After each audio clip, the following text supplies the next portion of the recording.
I was just telling him it's been a real privilege to be here. Um, it's an honor to be in institutions which value values.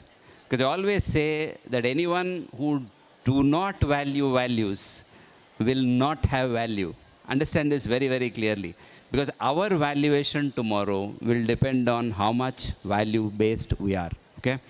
Um, so before I get on to speak a few words about what I think I wanted to talk to you, when I first heard from Murthy, Murthy incidentally is my classmate.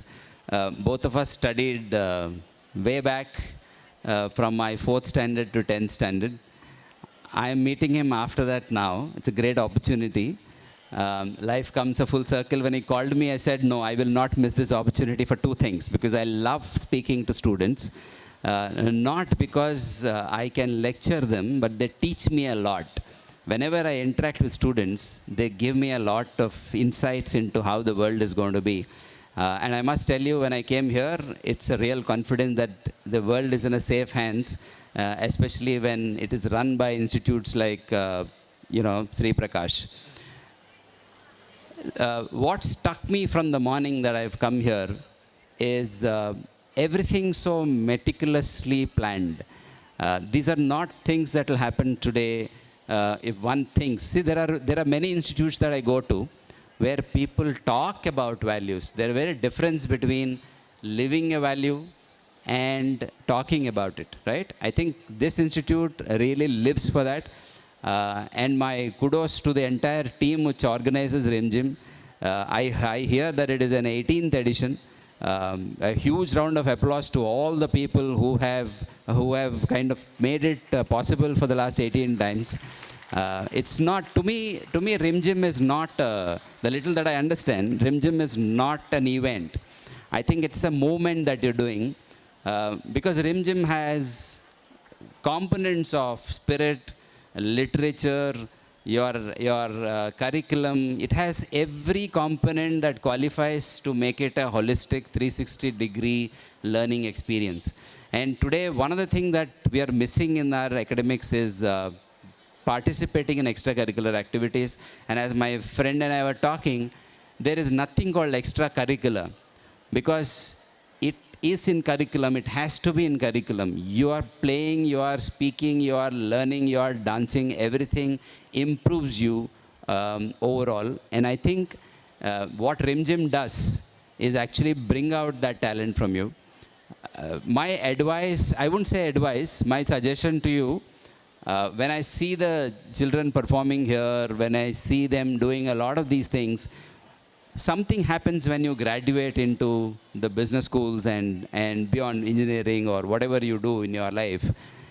That's where you drop the curiosity, and I would request all of you to not do that. I think I would want all of you to continue to be the same curious and strong child that you are today.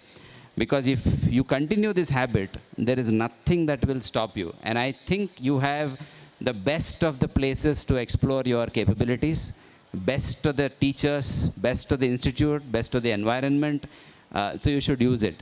So one of the things that I always say, as one panelist today also talked about, is one emphasis that we are missing today is moral values. I think if we develop values, see, my friend has asked me whether should we not worry about this. You should be worried if people without morals are learning AI. Are you with me? If people with morals are learning AI, you don't have to worry. Because it is all about where the product is. If it is in safe hands, then I guess you don't have to worry about it because you're going to use it nicely, just like the nuclear example that he gave. So it is important for us to keep a tab because that's not taught in any syllabus. Okay, we were talking about someone introducing ethics as a curriculum. Now, ethics to me is fundamental to who we are, right? That's not something that you will learn and use it when it is comfortable or convenient to you. No. It is extremely important for you to understand that you are having all the ingredients that are required for you to do well. But always there is this fear, I can't do, right? Even in the morning, someone was saying, remove the word I cannot, I will not, I may not. I think that impossible word you should remove. Because to me, education is not to grade you by the scores you get. Education is not to say you are good or you are bad by the marks that you get. Education is to make you realize where you are good at. If you are good at dancing, you become a dancer. If you're good at singing, you become a singer. If you're good at something in media, you become a rider. If you are a bike rider, you become a bike rider. You are a sportsman, you become a sportsman. And all of that will happen when you participate in things like RimZhim. And you must be thankful because another quality that I would always tell my students and people that I always interact is the best thing that you always have to have is the attitude of gratitude. Because that is a big thing that we're missing these days. You know, gratitude is very, very important. We should always be thankful for what we have. Suddenly we saw the cyclone, right? I think she was very, very impactful. She talked about why the cyclones are happening and who is responsible for that cyclone and what is the actual role of cyclone, what is it doing today. That cannot change until and unless we all bring change. So the moral values, the ethical values, and the discipline in maintaining who we are, what is our responsibility for the air that we have to start from being thankful for the air that we breathe. Because God has not put a ticket for your air, right? He has not said, you breathe when I give you, pay me 100 rupees. No. The tree has not said, don't pluck my fruit if you're not paid me. But somewhere I think we have entered into all that greed business, and this is where the problem has started. So I would strongly urge you, all of you, because you are the future, and I think this group which is going and the 50,000 people that Murthy and Sir have sent out to the world, they're already doing a great job. And you will all compliment doing that for a greater society. So develop the attitude of gratitude. Because that is going to be really helpful when you reach a college or any company or you set up your own company, right? The one final thing that I will say is there's something called behavior, okay? Behavior is something that we do not take it easily. We do not take it so seriously. But whether you behave or not, you are actually having it, you are wearing it. For example, my coming here and the way I behave actually gives you a signal of who I am. Similarly for each of you, the way you're sitting, the way you're talking to your friend, the way you're standing up, the way you're doing what you're doing. So behavior is an ingredient that we have to focus on. So we have to always be conscious about, is my behavior helpful for the others or am I hurting others? Because if you start noticing that and have on top of it, if you have the attitude to gratitude and you have the discipline of doing things the way you want to, I guess there's nothing to stop you. And things like RimZhim are only going to add a lot of value to you. Thankful for the opportunity for the panel. They were amazing. AI is definitely going to shake the way we're going to work. Provided we don't get succumbed to it, we use it, it is going to be a world. To me, I think the future of the world is AI plus human. AI plus human and not the other way.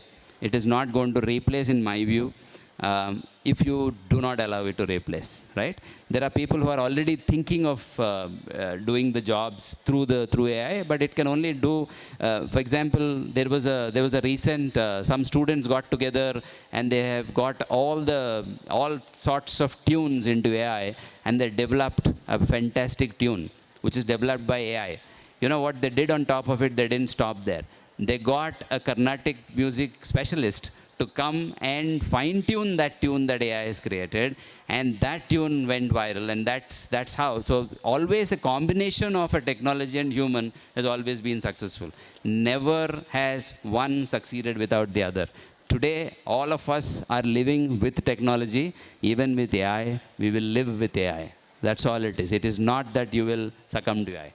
Yeah, so with that, I won't further bore you. I know there is a lot of other programs that you have. Thank you so much for this opportunity, and I really appreciate Murthy for subscribing to the Hindu, and Sir for encouraging the students for what they are. So we at Hindu always believe that a good reader will become a good leader. So read. I will always recommend read if as much as you can. You read people like Abdul Kalam. Somebody talked about failure, right? If I remember I don't know how many of you noticed the skit or the mono that was done by Death. Yeah, the one of the things that said is, why are you worried? If you fail, what happens? You know Abdul Kalam. You know what is his definition of fail? Many of you know that his definition of fail is first attempt in learning. So if you see that, then you're fine. Not every seed, everything won't become the same thing. So don't compare yourself. You are what you are. You are an unique thing. God is great. He's created equal potential human beings. Every one of us have the same potential, provided you are willing to hone it. Right? Thank you so much for the opportunity. Thank you, Murthy. Thank you, sir.